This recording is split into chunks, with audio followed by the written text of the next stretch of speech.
Comme vous le savez, je suis d'abord l'originaire. Je suis le natif de la province de Tanganyika. Je n'ai pas commencé à travailler dans la province de Tanganyika aujourd'hui.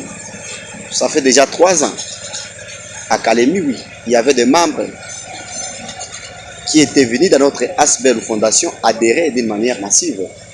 Alors je devrais lancer les activités comme je l'ai fait dans d'autres coins de la province, tels que Congolo, où nous avons 23 000 mamans. Nous construisons des écoles, nous fournissons des dotations de fournitures scolaires à Congolo.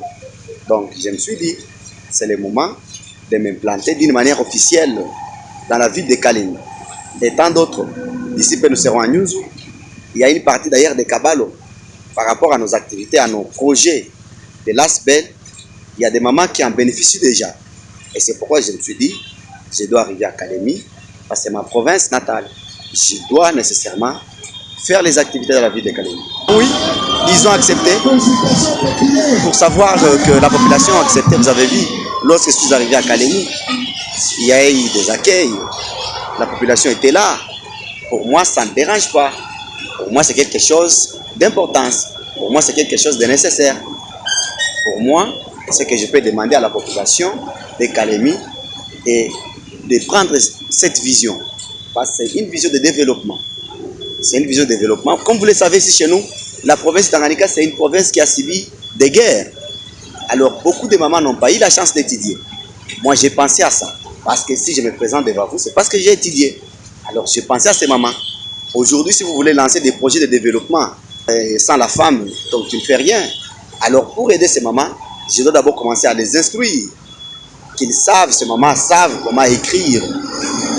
Pour permettre à ces mamans de bien calculer, de bien faire les calculs. Je suis motivé à ça. Et ces mamans, ils sont très contentes, ils ont accepté. Ils m'ont demandé. Vous devrez faire de vos mieux parce qu'on entend toujours, on parle de voix Congolo, vous avez 23 000 mamans qui ne savaient pas écrire ni lire. Mais aujourd'hui, ils sont à mesure d'écrire. C'est normal.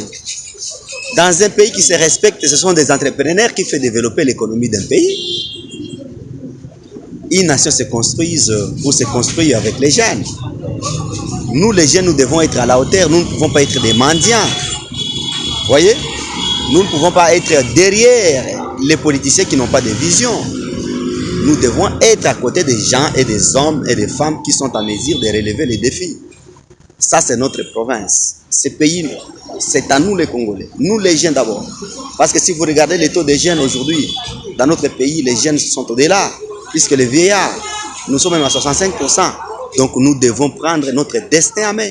Si on laisse aujourd'hui, sachez très bien qu'après 50 ans, nous continuons toujours à pleurer. Mais moi, je suis sûr et certain que nous sommes déjà éveillés, nous les jeunes. Nous devons nous prendre en charge dans l'entrepreneuriat, comme nous le voyons dans d'autres pays. Les jours que je suis arrivé, j'ai dit à la population, je ne suis pas venu faire la guerre contre quelqu'un. Je suis venu aider les gouvernements provinciaux. Vous-même, vous avez constaté, il y a eu des alarmes que j'ai apportées. D'ailleurs, je devrais déposer ça auprès des autorités de la province. Mais j'ai compris, il y a d'autres que j'ai appelés, ils n'ont pas décroché le téléphone par rapport à quoi ils étaient occupés, ils m'ont fait des messages.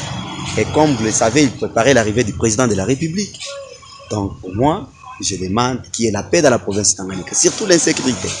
Que les autorités de la province se battent à fond pour que l'insécurité puisse prendre fin. Et l'insécurité, ce n'est pas seulement l'affaire des autorités, c'est l'affaire pour tout le monde. Nous devons nous impliquer, que les jeunes, et c'est pourquoi je dis encore, je reprends encore, nous devons assumer nous les jeunes, nous devons nous prendre en charge.